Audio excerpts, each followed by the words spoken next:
ng first turtle of the game. Brusco, level 3. At mukhang si Edward ay nandyan na rin. Okay, pumasok na iwasan nga dito ni King Kong. Pero si Edward ay nandun na! Pero siya pa rin ang magtatagumpay. King Kong with that turtle. Habang si Super Freeze ako ng first blood. Pero maibit ata si Edward dito. Ang sakit ng Warcry. At sakit ng damage mula sa kanya. Habang si Edward ay nandun din. Yue para dun sa follow-up. Pero wala pa siyang level 4. Bruce yung matras ang saglit. Uy, muntikan Nagpapabigla pa. siya dito kay Renny J. At nakapatay na rin si Kirk. Kite still is not visible para sa Onyx Philippines. Uy, sila gagamitin dito ni Bruce Lagaban ng Huli! pagkakataon! Pero bibigyan kagad nila dito sa Mexico City pero nakapalikan pa rin. Renny J buhay pa. Nagamit yung kay Revitalize. Kailangan niya umatras with Abdul Guardian. At si Doming at sa kanya mga baril.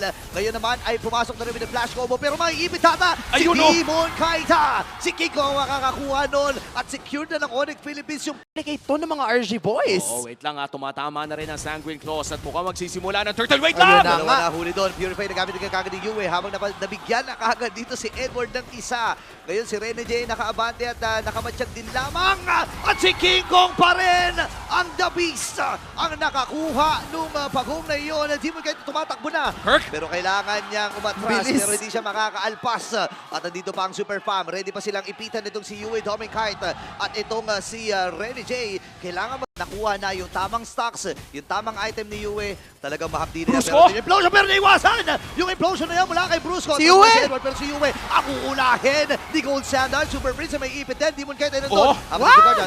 Pero tumiti naman doon kaya lang ang problema ay sasaluhin siya ng mga miyembro dito ng Onyx Philippines. Demon Kite ay magsabayan sa tatlo at mamamaalam siya. 3-man down at diretso lang ang Onyx Philippines. Si Renny J na ata ang sunod nilang mabibigyan. Makakatakas nga ba dito kay Kirk? Pero Sabdi! mukhang makakapag-buy time lamang ang kanyang gagawin. Takbo! Huli pa Sakit! naman, sasapak pa ata pero unstoppable na. And the boy? Ang architect na si Kirk. It is going to be a 1v5 in the mid lane. Pero mabubuhay na si Yue. Mabubuhay na rin si Edward. Makakadepensa pa ba ang Aurora Gaming? Masisira na ba yung streak? Naku, kailangan umiwas muna dito ng Onyx Philippines. Nag-aantay sila ng wave ng mga minions. Napakabilis ng Step clear up, boy. wave dito ng Aurora. Ang sakit! Oh my gosh, napaka-hapdi. Kaya tayo Wala na yung mga blessings ng inhibitor turret at mukhang de-def na dito. Oh, Edward with a play! Okay, ito yung Abbott Hurricane. Walang tinamaan. Renny J natumpa rin.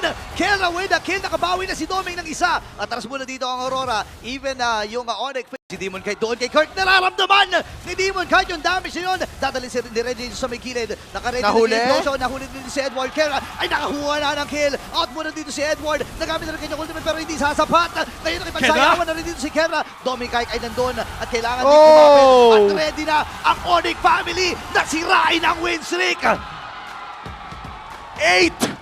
8-1! Tatapusin ng Onyx Philippines ang win streak ng Aurora Gaming! Wow! Sabi ng Onyx, hindi nyo pwedeng tumpasan at talunin ang win streak namin. 8-1.